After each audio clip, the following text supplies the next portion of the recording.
ഈ വീട്ടിൽ എത്രയോ കാലം വിശ്രമത്തിന്റെ വിരസത അനുഭവിച്ചോളാണ് ഞാൻ. അന്ന് ഈ വീട്ടിൽ ഞാൻ ഒറ്റപ്പെടുകയായിരുന്നു എന്ന് എനിക്ക് തോന്നുന്നു. എന്റെ മനസ്സ് എപ്പോഴും നിങ്ങളെ തേടി. കിട്ടിയില്ല. ഒരാശ്രയത്തിന് വേണ്ടി എന്റെ മനസ്സുഴറി. ഞാൻ വീണുപോയി. എന്നോട് ക്ഷമിക്കരുത്, എന്നോട് ക്ഷമിക്കരുത്. സുമി, നേടാനുള്ള പരക്കം പാച്ചിൽ ഞാൻ നിന്നെ മറന്നു. എനിക്കെന്റെ വീട്ടിൽ എന്റെ എല്ലാം നഷ്ടപ്പെട്ടു. തെറ്റെന്റേത് കൂടിയാണ്. നീ എന്നോട് ക്ഷമിക്കൂ. നിങ്ങൾ എന്താണ് പറഞ്ഞത്?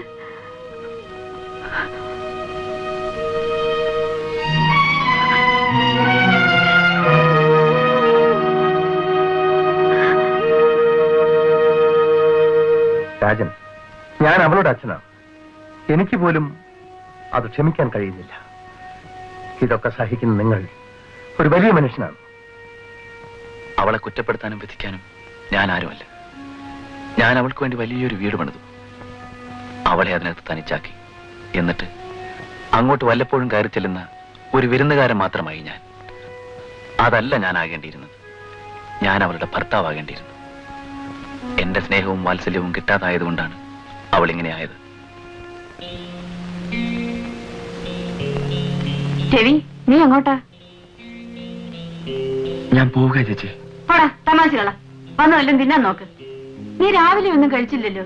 ചേട്ടൻ വരുമ്പോൾ ചേച്ചി പറയണം ഞാൻ കൽക്കട്ടയ്ക്ക് മടങ്ങിപ്പോയി എന്ന്.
എന്താ മോളെ?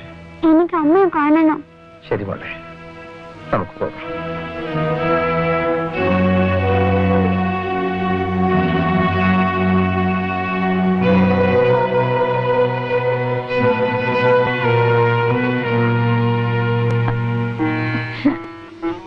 എന്താ സുമി? ഞാൻ മരിച്ചു പോകും. അതിനു മുമ്പ് എനിക്ക് എന്റെ മോളെ കാണണം.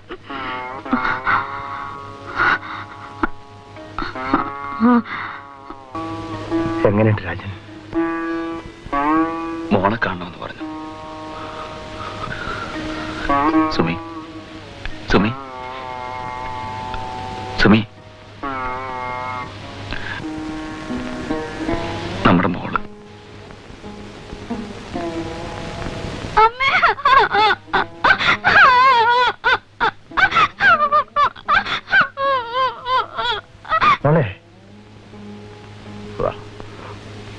ഞാൻ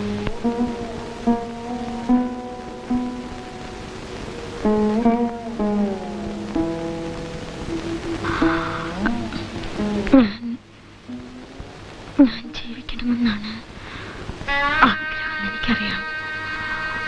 എനിക്ക് മരിക്കണം. എന്നെ രക്ഷപ്പെടുത്തരുതെന്ന് ഡോക്ടറോട് പറയണം. നമ്മുടെ മോള് കൊച്ചുകുട്ടിയല്ലേ, ഞാനില്ലാത്ത കുറവ് അവളെ അറിയിക്കരുത്. സുമി, നീ ഇല്ലാതെ എനിക്ക് ജീവിക്കാൻ വയ്യ സുമി. നീ എന്നെ വിട്ട് പോകരുത് സുമി.